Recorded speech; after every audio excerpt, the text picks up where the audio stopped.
Afternoon student. मैं Neelam Mishra, JIC Nandgram Ghaziabad. आज मैं 11th क्लास के सिविक्स का 7 चैप्टर फेडरलिज्म संघवाद के बारे में आपको बताऊंगी। वास्तव में संघवाद होता क्या है? संघ का मतलब होता है समूह, कुछ निश्चित लोगों के द्वारा बनाया हुआ उच्च स्तर के एक समूह को संघवाद कहते हैं, जिसमें बहुत सारे राज्य जुड़े होते हैं। लेकिन बाहर से जब अंतर्राष्ट्रीय स्तर पर बात होती है तो वो अलग अलग ना होकर एक ही होते हैं। तो संघवाद का अर्थ जानते हैं हम। सबसे पहले संघवाद का अर्थ होता है भारतीय संविधान द्वारा संघीय व्यवस्था को अंगीकृत किया गया है।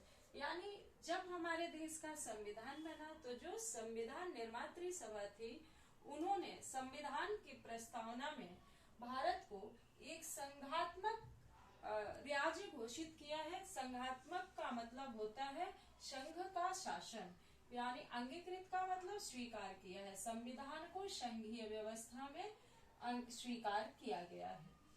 और जिसका महत्वपूर्ण सिद्धांत यह है कि केंद्र और राज्यों के बीच में, यानी जो हमारी केंद्र सरकार है और जो राज्य सरकार है, तो केंद्र और राज्यों के बीच में जो संबंध होगा उस सहयोग पर आधारित होगा।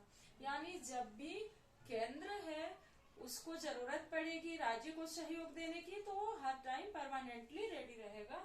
और जो राज्य सरकार है वो केंद्र सरकार से सलाह लेकर ही अपने राज्यों में कोई भी प्रस्ताव लाएगा, कोई भी बदलाव कर सकेगा।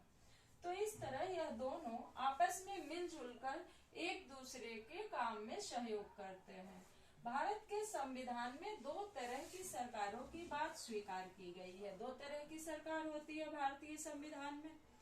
पहला केंद्र की सरकार और दूसरा राज्य की सरकार।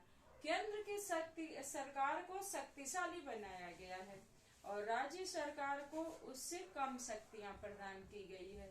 परंतु यह इसका मतलब कदापि नहीं है कि केंद्र सरकार अलग से काम करेगी और राज्य सरकार अलग करेगी। ये दोनों एक दूसरे के कोऑपरेशन से चलते हैं। यानी आंतरिक क्षेत्र में तो दोनों अलग अलग हैं, केंद्र अलग है, राज्य अलग है। लेकिन जब बात अंतर्राष्ट्रीयता की आती है, जब बात दूसरे देशों के साथ आती है, तो ये दोनों आपस में मिलजुल कर एक दूसरे का सहयोग करते हैं। और महत्व